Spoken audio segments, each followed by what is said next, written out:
Hello. When I wrote the Iowa version of the Mouse's Wedding story, I was thinking of a barn like the one behind me here. Tonight we're going to read the story of the Mouse's Wedding.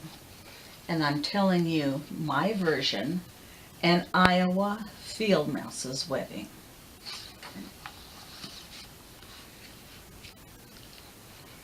Once upon a time, in a big barn at the end of a dusty road in Iowa, lived Mr. and Mrs. Field Mouse. One glorious sunny day, the mice had a beautiful baby girl, whom they named Tiny. Mr. and Mrs. Mouse loved their daughter very much and wanted the very best of everything for her. They sent her to Ladybug for training in etiquette. Meadowlark consented to be her vocal instructor, though she usually only gave other birds singing lessons. Tiny became Star Mole's #1 burrowing student, and Coach Grasshopper was amazed at how much she excelled at hopping. Mr. and Mrs. Mouse also realized that to be ready for a grand place in the world, their daughter needed to be compassionate towards others. So every week while she was young, they took her to visit the residents of the Out to Pasture retirement home. The residents came to love Tiny, and she them. She continued to visit them even after she became a young lady mouse. The mouse parents were very proud of their only daughter, who was indeed a very beautiful, smart, and kind little mouse. Since the mouse parents loved their daughter very much, they were in no hurry for her to leave the nest.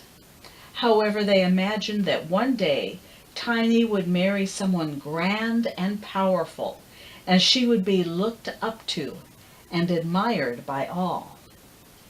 One day, as Tiny was returning from the Out to Pasture home, where she had taken Granddaddy Longlegs a lap blanket, she almost bumped into a handsome young male mouse named Dusty. Dusty was on his way to visit Widow Black with her hourglass, which he had mended. Tiny turned back to visit Widow Black with Dusty, and that began a growing friendship, which gradually turned into love. One day Dusty got up enough courage to ask Tiny's parents for her hand in marriage. "Mr. and Mrs. Mouse, I am asking that I may marry your daughter," said Dusty respectfully. Mr. Mouse looked seriously at Dusty. Mrs. Mouse looked doubtful. After several seconds, Mr. Mouse replied, "Our Tiny is an exceptional mouse. She deserves the greatest husband there is." "I will do my best to make her happy," declared Dusty. Mrs. Mouse stuck her nose in the air and sniffed. "You smell like cows and are little fuzzy and gray." She was forgetting that she also fit that description. The one who marries our daughter must be above and brighter and more powerful than anyone else, like the sun.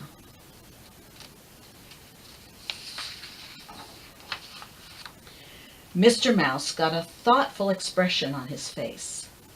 After a few moments, lost in thought, he looked up into the sky and raised his voice as loud as his mouse size would let him.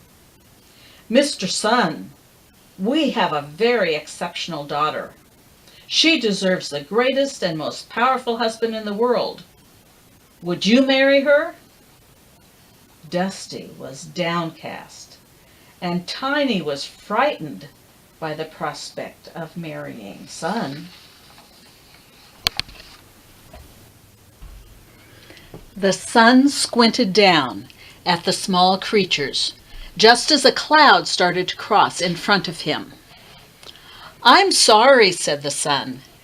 "If you insist on having the greatest and most powerful for your daughter, then that is not me. Cloud can cover me and block my light." Indeed, more and more of the sun's bright face was being covered as he spoke.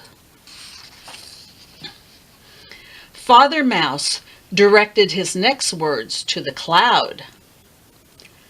"My daughter deserves the greatest and most powerful husband in the world. Would you marry her?" Cloud spoke in a rumbly voice as he passed in front of the sun. "If you want the greatest and most powerful for your daughter, then that's not me. Wind blows me across the sky, and I can do nothing to stop him." As the small group of mice stared at the sky, they realized the truth in Cloud's words. Cloud was not trying to cover the sun. He was being blown in front of it by the wind.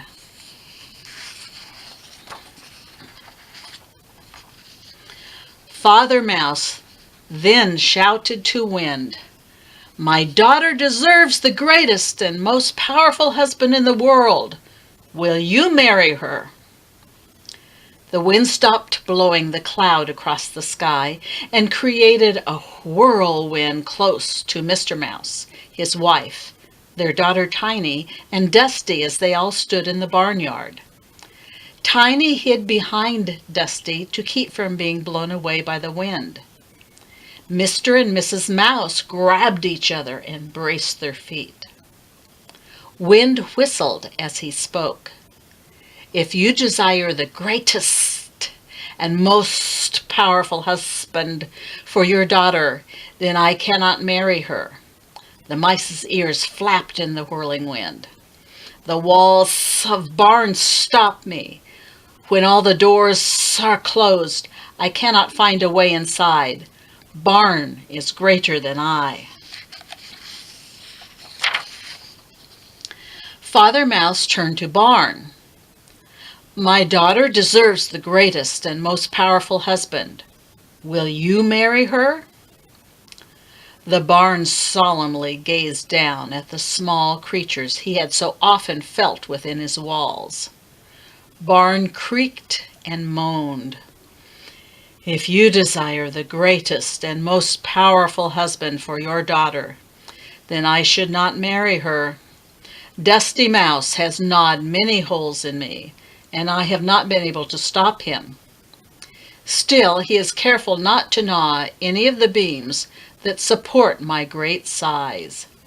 He has the power to destroy me, but he does not."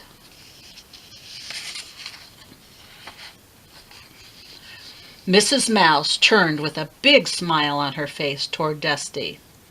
"So it turns out that you are the greatest and most powerful after all. Are you still interested in marrying our daughter?" "Very much so," answered Dusty. Huddling close to Dusty, Tiny's tears of fear disappeared and were replaced with a happy smile. Meadowlarks sang at their wedding, and praying mantis officiated. Sun shone brightly. Cloud puffed up in high, soft mounds. Wind provided the gentlest of breezes. Everyone was happy to see the young couple get married, and no one, not even Tiny's parents, were worried about who was the greatest and the most powerful. This is my Iowa version of A Mouse's Wedding, which is a global tale told in different ways in many countries and cultures.